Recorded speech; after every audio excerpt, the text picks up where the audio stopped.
lafa mbaovafa tanteraka kosa indray araka nefa nambara tamintsika dia androany zany no nanamariana ny andro hoan'ny fahalalan'ny asa fanaovan-gazety mbola tsy malalaka ny asa fanaovan-gazety eto Madagasikara hoy ny hevitr'ireo olona teny an-dalambe teny izy ireo anefa dia mitaky vaovao mazava marina ary mari-poditra ihany koa zoan'izy ireo raha teo ny anana izany ho arahantsika reto faneho-kevitry ny olona vitsivitsy reto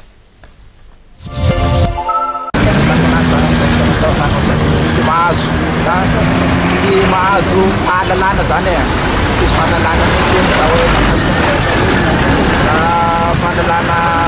fahazavana feo zany ohatra ianao andeha asa ny mpanao gazety dia tokony halala karan-dalana zany e sisy teritery e ohatra ke tsy mahazo fahalalana anao tsy mahazo fahalalana koa e satria zavatra fampitanina zany ao mpameno tsy dia malalaka jehana ny sasany tsy dia maharay vaovao marina ny fanarahana